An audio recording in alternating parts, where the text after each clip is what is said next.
coming up on this episode of the Elite Recruiter Podcast. Yeah, so the moment I saw my son, just my whole world changed. And I thought, okay, I want to I want to be successful and I want to own my own career. But I don't want to leave this baby that, I'm in love with. Enjoy the positive moment, but also enjoy the moment where you're struggling, because I find the biggest growth has happened after I've struggled. Just embrace it all, the good and the bad. Welcome to the Elite Recruiter Podcast with your host, Benjamin Mena, where we focus on what it takes to win in the recruiting game. We cover it all from sales, marketing, mindset, money, leadership, and placements. I'm excited about this episode of the Elite Recruiter Podcast. The reason is there are so many recruiters out there that have started their own business. I've seen, unfortunately, some of them fail. We're going to talk about why recruiters fail and what they can do to prevent that. And here's the thing. My guest, Sharon today, who actually built her business as a single mom, figured out what she wanted to do, how she wanted to build it, and took it to a Inc. 5000 company. So we're going to talk about some of the things that she struggled with. We're going to talk about the story of how she built her business. And from that story, we're going to talk about how recruiters can prevent themselves from failing. So Sharon, I'm so excited to have you on the podcast today. Welcome. Thanks, Benjamin. It's so fun to be here. Thank you. All right. So before we start doing a deep dive in your background, can you explain to the listeners what you are up to at this very moment? Yeah. So just a very brief summary of what's going on right now. I've owned my company for 26 years, and it's always been a traditional recruiting firm. We had account managers, we had recruiters, and we'll get into all the nitty-gritty details as we go. But really over the last 6 months, for a number of reasons, I really looked at my business and said, what needs to change? I think our recruiting industry has changed. The way that recruiters want to work has changed. What our clients and candidates need and want from us has changed. And it's an idea and a concept that I've had for literally like 5 years. I have a business plan that I wrote out years and years ago and just never did anything with it because I never felt the time was right. And because of the market and just really what's happening in the industry and in the world really this past year, I really looked at it and said, all right, I'm 26 years in. Is this it? Is this all I want to do? Just run my company the way I've been running it for years. And there were pieces of it that were broken that we had done, we were doing things because we had always done them before. And that was just kind of the way of the recruiting industry. And it was probably, I would say, the beginning of this year where I really took a really hard look and said, I need to kind of scrap everything that I've been doing and restart and relaunch and really provide more opportunity for recruiters. That's my passion. I love mentoring. I love coaching. I love building businesses. I love, helping candidates and clients. So this new concept, it's like a brokerage model. There are, a few other firms doing it, but I'm so passionate about what we're doing. And we're really opening up our doors to find elite recruiters that want to come work with the Finders, which is the name of my company, and build their own business within the walls of the Finders. So we're giving them support and motivation and all the tools and branding and all of that good stuff and really helping them become entrepreneurs and grow their own firm. So Phenomenal. I'm super excited about it. Yeah. That's awesome. Talking about taking everything you've had and just throwing it in the garbage and starting new. It was like taking a piece of paper and just like crumpling it up and being like, okay, like we're starting over after a really long time. And I think it was Starbucks. They said that Starbucks had never had a franchise model until they were like 25 years into business. They just had like one freestanding business. And so I think back, and I'm like, you know what? I want to do that with the Finders. There's like more that I want to do as a recruiter, as an entrepreneur, as a, mentor and a leader. And I think it's like the right, perfect time to do that. So that's what I'm up to in a nutshell. now we know where you're at now, but let's take this back to the very beginning of the story. Yeah. How did you even end up in this wonderful world of recruiting? Yeah. So you'll probably hear it's a very similar story of I stumbled on it. That's like the commonality of all of us recruiters. But I had a friend who had started working at a recruiting firm. We were right out of college, about 2 years out of college I was. And he told me about what he was doing, that he was, interviewing candidates and helping them find jobs. And it just intrigued me. I had started and stopped a number of, I would call it jobs, out of college. And there was nothing that really inspired me or spoke to me or excited me. I would just kind of start. They were just jobs. And he told me about his day, and I thought, wow, that sounds really interesting. My background was in psychology, my degree. And so I just entered. It was like a newspaper ad back then. It was, in 1995. Like we're going way back, Benjamin.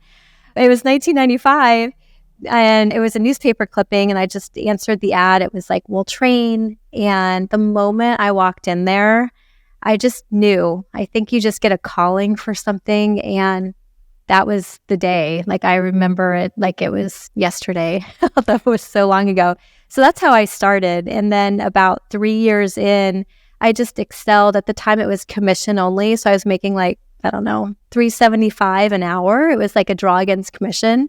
So it was really like, nothing. And I'm really thankful for that, because I had to learn how to make my own money and, excel if I wanted to make a good income, and grew that. And then the pivotal point was really about 3 years in. I had excelled, and they had asked me to open up a new office. It was in Tempe, Arizona, and I became pregnant. And at that time, I thought, okay, I love what I do, and I'll just, have this baby, and I'll just go back to work. Like my mind, obviously, like, with kids, you don't know before you had kids how it would be afterwards, right? You're laughing. Yeah. So the moment I saw my son, just my whole world changed. And I thought, okay, I want to have, I want to be successful, and I want to own my own career, but I don't want to leave this baby that, I'm in love with, and definitely didn't want to leave him for like 13 hours a day. So back then, like we're talking like there was no internet, no Google, no LinkedIn, no job boards. I had a hard phone. I got a cell phone while I was pregnant. But I just decided at that moment, like I'm going to make this work on my own terms. And that's how, back then it was called Tech Finder. So I only did tech and engineering when we first started. I just knew I was going to do that. And so I would have a nanny come in. She'd come in from like 9 a.m. to noon. And she was my neighbor. So she'd come over in the morning, then she'd go home for an hour, and I'd have lunch, with my son, feed him. And then she'd come back from 1 to 4. So I knew that I had 6 hours a day, and he would nap. So I didn't have that mommy guilt. He was right in the house with me. And I just started it, from scratch, just cold calling. Like the only tools really back then was, a fax machine, a phone book, and a phone. Really. So you had your baby, Mm-hmm. quit your job, started your own company, and said, this is the time to go. And you literally just started cold calling during the day. Yeah. Yeah. Because that's all I knew. And at the time, way back then, I had been, not to toot my own horn, but I had been successful. I was making 6 figures, which back then, probably now it's like, I don't know, 400,000 probably. So I knew, and we were a dual income family. So I knew that I had to contribute. My goal was like, I want to make what I was making with another company, but I want to do it, at home with my own business. So I gave myself leeway, and we can talk about that, later, like some of the things that you need to really think about before starting your own firm. But I knew I had a set amount of months and a set amount of time and money until that was going to run out. So that really helped me. I knew like, okay, there's no plan B. This is what I need to do. And here's my runway to do it. And here's the amount of time that I need to put into it every single day, which was 6 hours. So I think those things, they were set up because I had to do them. But they also are things I think when recruiters, if you're trying to apply it to yourself and you're listening to this, if you can set up those parameters and treat them like these are my boundaries, that's super helpful. Like I'm very thankful that I had, to do it in that amount of time, and that I only had that certain amount of time and money to do it. How long did it take you to get your first client? I'm trying to remember, Benjamin, because it's so long ago. But no, I do remember the first major client that I got that was really like allowed me to this day to be successful in what I was doing because it turned out to be like a 20-year client. It was like 2 solid years, maybe more. I mean, I would get placements here and there, but my first client, which is actually still a client to this day, so it's probably more than 20 years, it was probably about 2 or 3 years where it was a cold call. So cold calling is not dead, everyone, right? It was a cold call and it was like a tech support role. It was just, a very small position that I left a message. I star marketed someone, but it was like 2 or 3 years in that my big break came. So 2 to 3 years of work on a very scheduled time, because I know having a tiny human takes up a lot of awesome time. Kind of going back, like how long did it take for you to get your first placement? Yeah, I remember it was an Oracle DBA, and I remember I was sitting on my floor in my spare bedroom with my fax machine, faxing resumes. I would say it was probably like 4 months. I mean, it wasn't instantaneous by any means. So I was trained, by a great company. And because we didn't have any tools, it was really like, here's what you need to do every single day, which is make at least 50 calls to anybody, like pick a number, pick a name out of the phone book, and literally just call them. So I always say sometimes nowadays, sometimes we overcomplicate things because we have so many tools and technology, but you can keep it really simple. And yeah, I would say it was like 3 or 4 months. 3 to 4 months, okay. Just, calling. And then, okay, so you took the firm. When did you decide to start scaling it and growing it rather than just being, at that time, like a solopreneur? Yeah, it's funny because looking back, how you get asked, like, what would you do differently? I think one thing that I would do differently, which would have helped a lot, is to really have that vision and business plan, because I didn't have that. I did everything that I did to be successful because I needed to, not because I was creating this picture or this plan. So it was more reactive. So to answer your question, it was that account that I was just telling you about. It was like 2 or 3 years in, and it was a cold call for, a tech support person. Well, it turned out it was a contract and they needed like 5 or 6 people. So, when you get that, it's exciting. You get that first position where you're like, oh my gosh, like they're going to be on my payroll. And I just dug in there. And fortunately, they were growing their team. So they had like 16 people at the time. Well, they turned out to get to be like 400 people.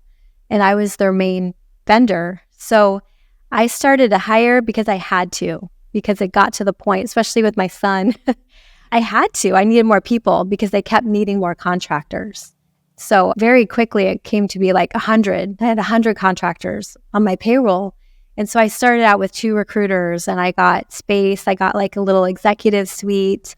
And instead of doing it in my bedroom, I would go, drive to that office, and it scaled from there. That's awesome. That's crazy. Like that one conversation, taking care of that client, taking care of the relationships. Yeah. And it just blossomed and bloomed. Well, okay. So we talked about your story. We talked about how you started growing and scaling. One more question on that before I start digging into like about recruiters and setting them up for success. But like getting to that Inc. 5000, was it like a breakthrough moment, or did you just like turn around and like, oh crap, I'm here? Yeah, that's a good question. It was a little bit of both. So we had gone through a couple, like we went through, really it was like 2 recessions. So it was, Y2K, there was that. Then there was 2008, where it was a difficult time. And it was right after that, it was like 2011, where the economy and the market, which I foresee happening hopefully in 2025, like there's going to be this shift back. And we just started getting really busy. And one of the things that I love doing is I love the marketing aspect. I think that building your own brand is so important, no matter if you are a one-person solopreneur or you are a larger company. So I started doing marketing, and I really started to say, and there was like a ton of books that I would read. I want everyone to know who the finders, and back then it was tech finders still, I want them to know who we are, and I want them to know my team. And I had probably maybe 6 or 7 people at the time. And so one of the big marketing things, and I highly recommend this for any of, your listeners, our listeners, is to make sure that you promote yourself by looking for things that you can get awards for. So one of them is that Inc. 5000. You can go and apply, and there are certain stipulations, different markers that you have to meet, but you have to be looking for those. Like, they're not going to come look for you, and no one's going to remind you. So you have to really, be on the lookout. There's a number of them, a number of publications that set out those contests or awards. So the Inc. 5000 is one of them. And yeah, I looked at the numbers. I'm like, this is something we definitely need to take advantage of. And we were growing. So, and that was, there was a plan to that at that point. Did you guys getting the award and getting different awards, did it actually help your business? Completely. Yeah. Because it's a credibility factor, right? And even to this day, we use it. We have it on our website that we were a twice named Inc. 5000 firm. Just being able to say that is a huge deal. And there's, like I said, there's so many things that you can do locally and regionally. Like, my firm was always really focused on Arizona. So that was my goal. I wanted our brand and our name to be known in Arizona. Now we're expanding nationwide. But if wherever you are, you just really want to put some thought into marketing and say, okay, what can I take advantage of regionally or, in the niche that I'm in to sign up for these awards and, recommend yourself. If no one else is doing it, then, you do it. That's awesome. So jumping into this side of the house where we're going to talk about why recruiters are failing and how to help prevent that. I know one of the things when we were talking offline before we started looking at the reasons is you talked about the importance of a book called E-Myth. Mm-hmm. Can you explain how E-Myth even intertwines into our wonderful world of recruiting? Yeah. So E-Myth is one of the first business books when I started my company that I read. So I would highly recommend it. The author is Michael Gerber. And what he talks about is that a lot of us in whatever craft we're doing, so for us, it's recruiting. For, let's say someone owns let's say someone's a hairstylist or a web developer. The E-Myth is all about, at some point, you people that have that entrepreneur spirit, they usually get to the point where they're like, oh my gosh, I'm really good at what I'm doing. I want to go start a company doing this, right? A lot of us on here are like that. So that's much different. This book talks about there's the technician, which is the person that's doing that craft. And then there's the manager, where you're managing the people that are doing that craft. And then there's the entrepreneur. So we usually get these seizures at some point where we're like, I want to go start my own company doing this because I'm so good at it. And what we don't realize is that being a really great recruiter doesn't always necessarily easily translate into being a great entrepreneur or business owner of a recruiting firm, right? There's so many other things that a lot of us know. When you run your own company, it's not only like, oh, I'm a great recruiter, but it's like, okay, I'm great at, financial forecasting and managing a budget and hiring and, all the things that we have to do as a business owner. Some people love that. And some people are like, I just like recruiting. Like, I don't want to do all this other administrative stuff or even manage other people. So the book really talks about how do you go from being that recruiter to being the entrepreneur and wearing a lot of different hats. I know I do love that book myself. This podcast was an MVP. I was like, okay, let me just run an MVP on board. A smart MVP. Yeah. All right. So, talking through that book and talking about the type of person you are, tons of recruiters out there, hey, they see the numbers or they get laid off or something of the nature. Like, I can go do this on my own. And running a business is hard. I get it.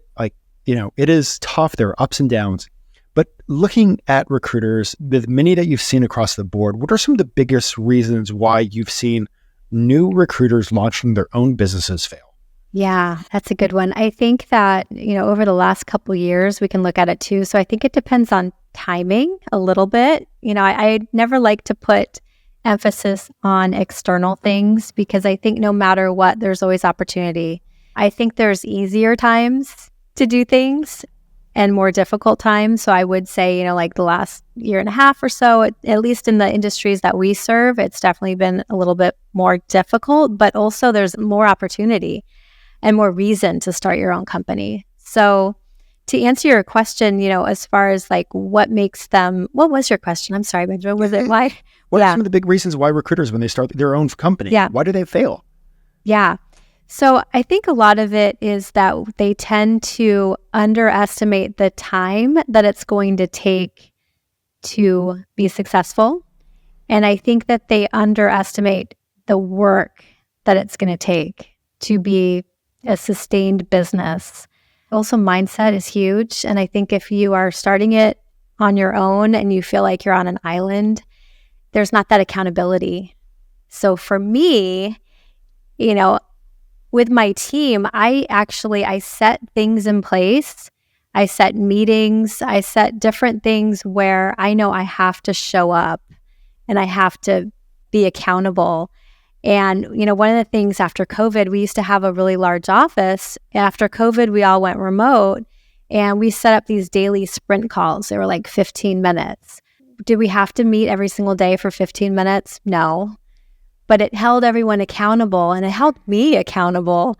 I think sometimes I had those meetings for me because it really held me accountable. Like I had to be up. I had to be like, my energy had to be the right way. I had to be, leading my team.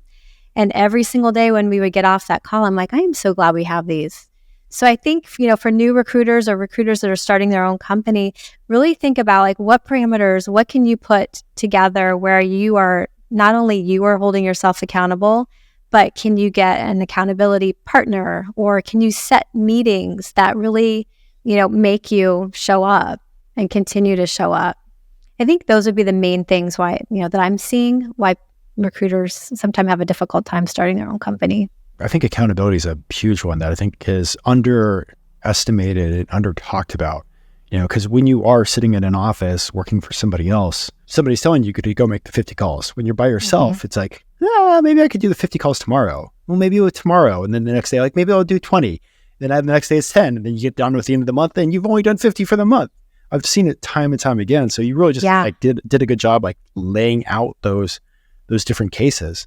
But here's also a question I have. Like the recruiting world is absolutely changing. The market's changing. The world's changing. So many like the models that I think used to be the normal structure are eroding into many different ways of doing the business. What are some of the types of models that a recruiter can look at getting started for themselves?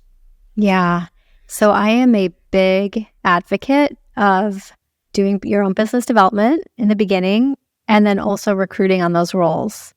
So especially right now in the time that we are in, I think that if people are really strong recruiters, they also need to remember to do business development every single day. And there's different ways that you can incorporate that. For example, I think that, and this is kind of maybe for another discussion, maybe in January when we do the summit, but I think that, there's definitely different ways to structure it. So you want to put some thought into it and you want to make sure that you're setting your desk up to block out time to do that business development, as well as what you're focusing on. So my number one tip is if you are going to be doing recruiting and you get to pick what you want to focus on a role that's high enough up that you can talk to people that could either be a candidate or a client, so that you're doing business development and you're doing recruiting at the very exact same time. And it's almost one and the same. So you're having conversations and they can go either way. That's to me always been like the quickest way to be very productive as a solo recruiter. That would be the number one model. That would be, I would say to anyone starting out, if they want to be a solopreneur and they just want to get started and they want to be successful, to make sure that you up your game on your business development, relationship building. Usually people, our recruiters, they're great recruiters, are really strong, but what I'm finding is that they're weaker on the sales side, or they see and they view and they think of sales as, oh, I'm not a salesperson, I don't want to do that. But they actually are doing that all day long. So it's a mental shift. I would say that would be the best way to get started and the best model.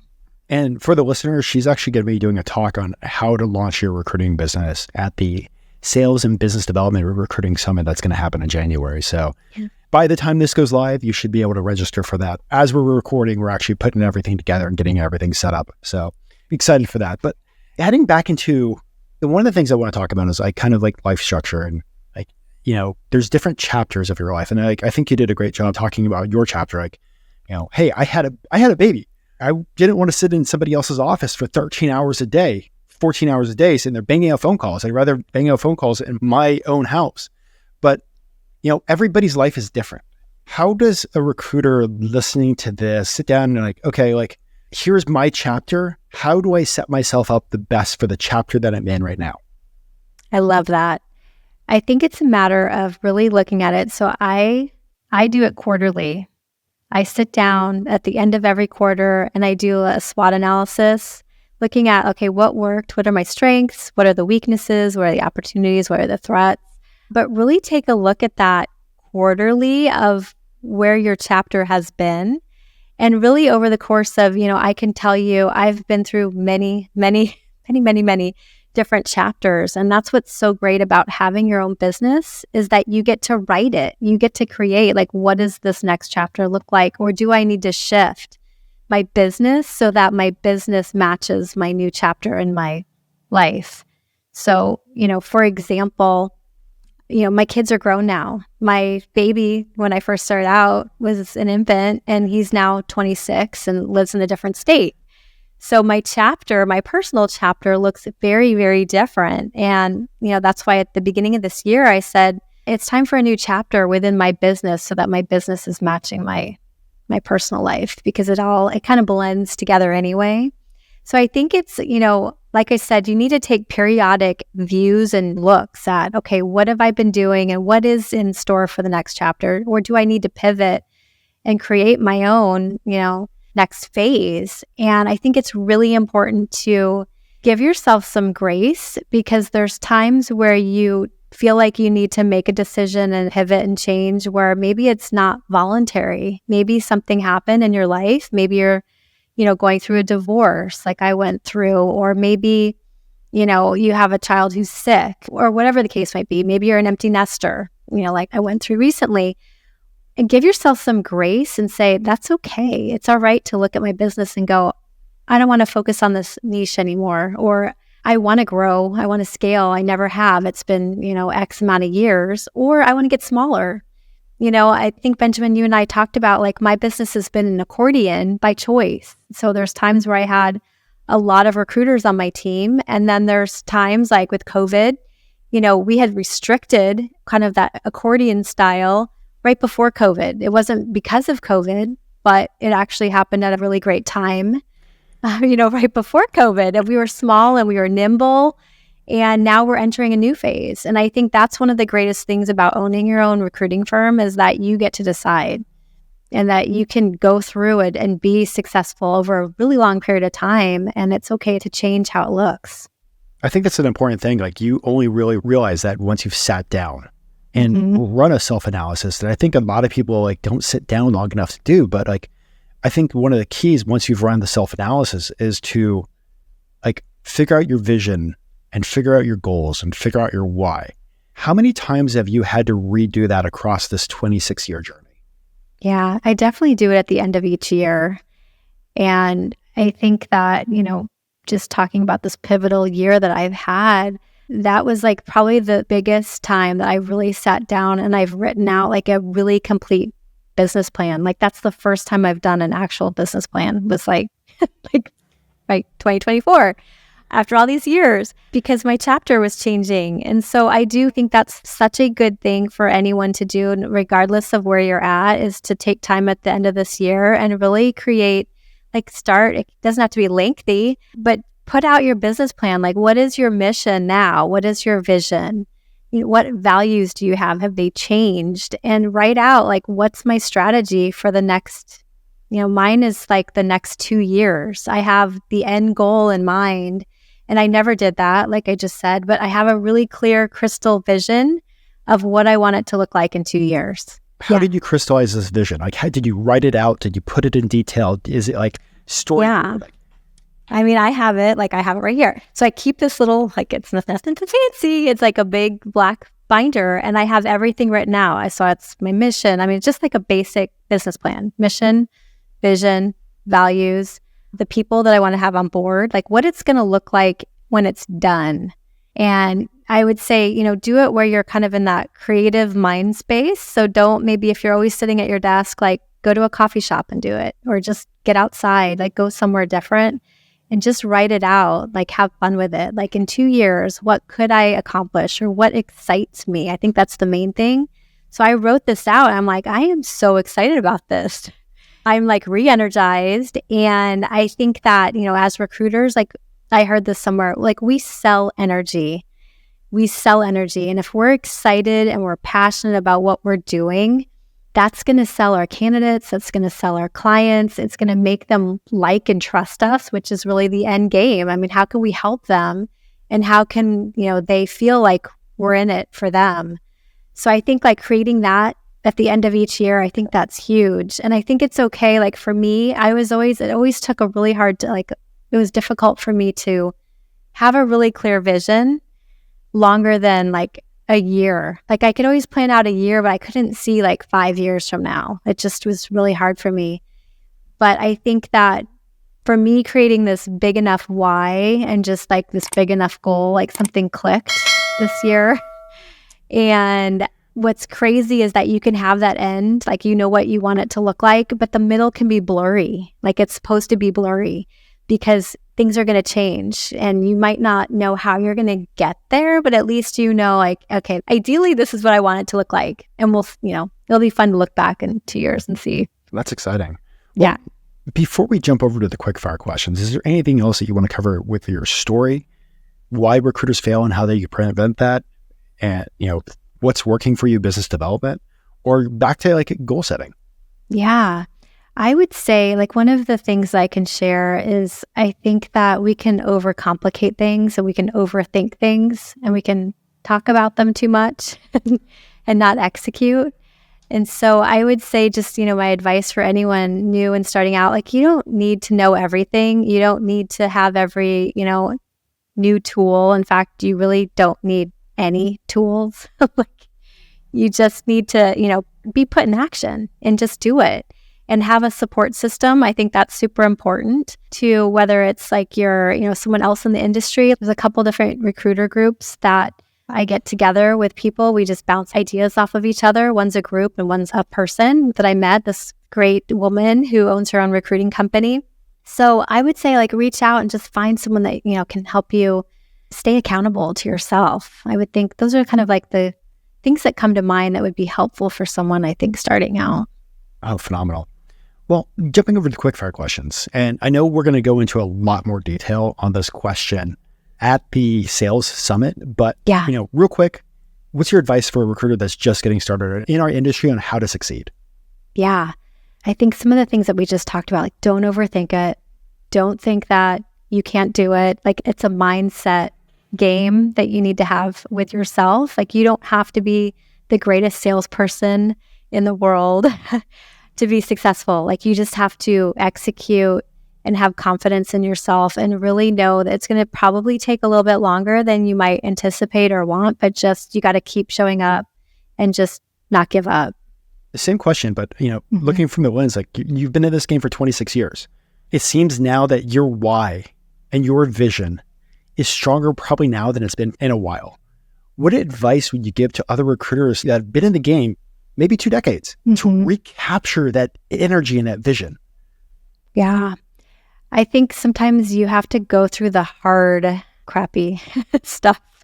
And I think that when you do go through that, to just realize that everything is happening for you, that when you come out of it, it's going to look a lot different. So for me, my whole re-energizing thing that's happened, it's because I've also had a really difficult time across the board with a lot of different things, like in my personal life, in my business. I mean, it's probably one of the most difficult times, I would say.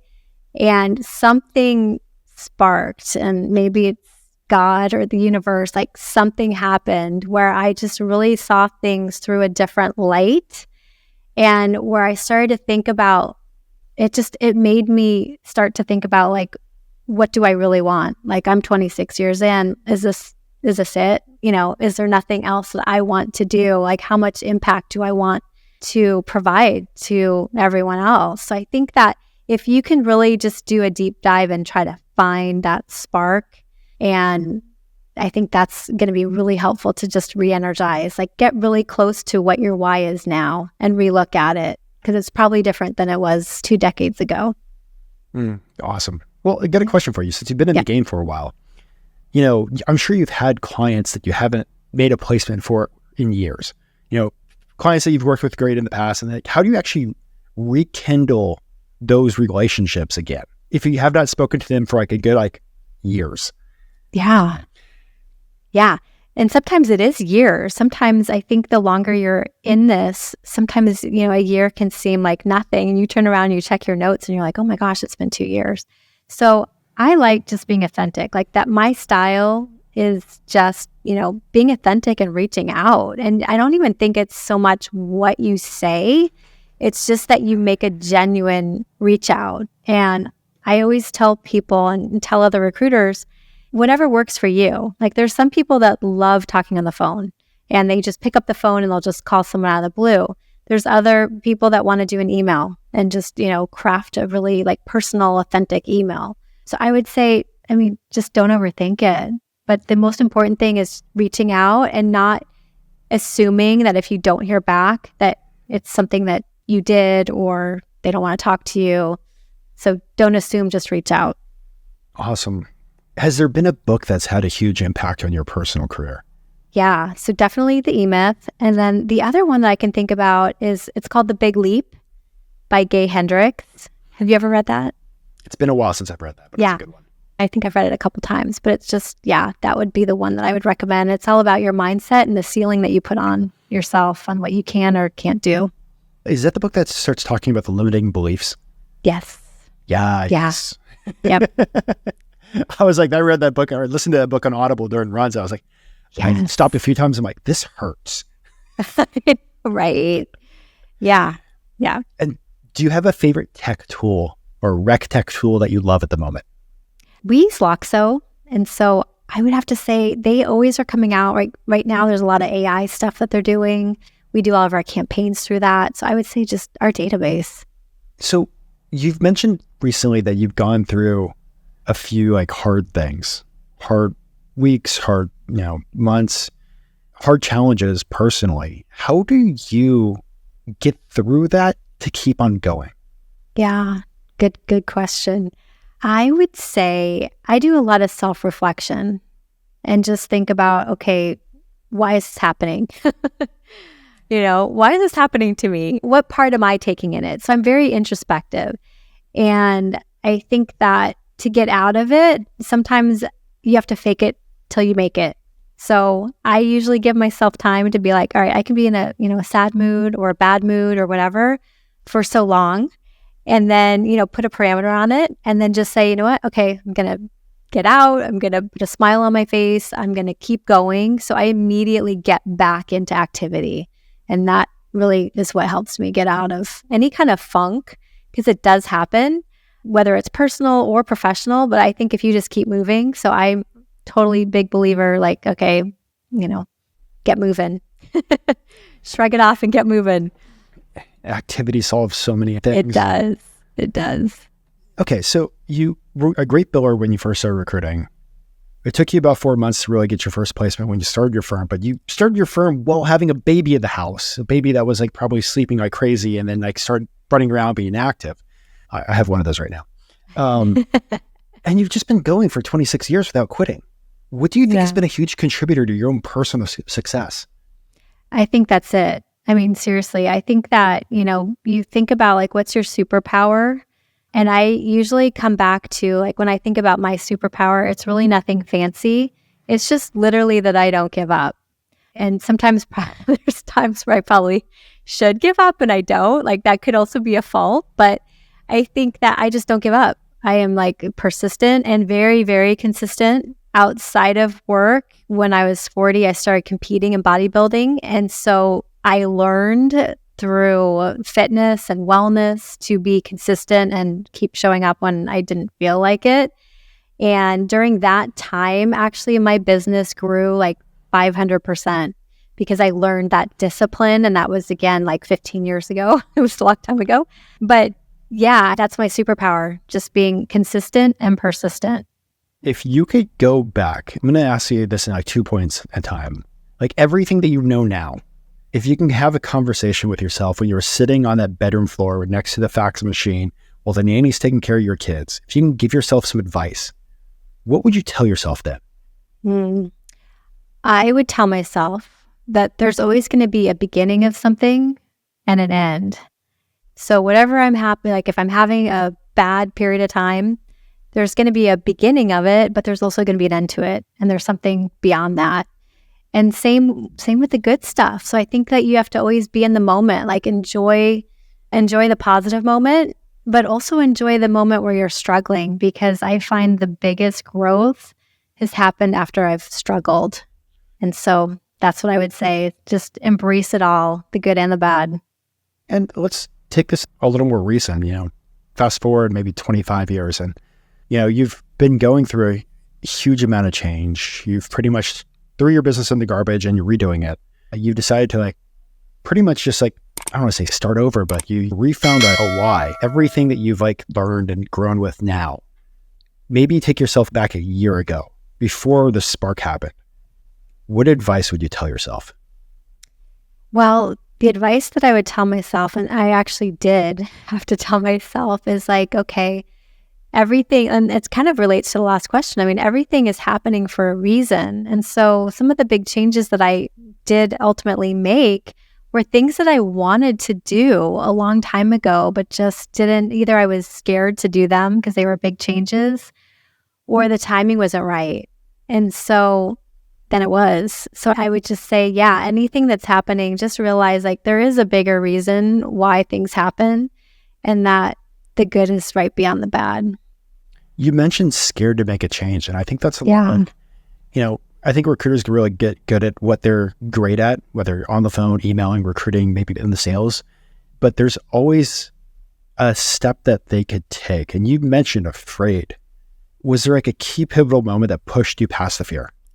Yeah, there was this great video. I'll have to find it if I can put it in the link, but I think that fear really can hold us all back, and it probably does more than we think if we, again, take that self-reflection and really think about what's making me not do something.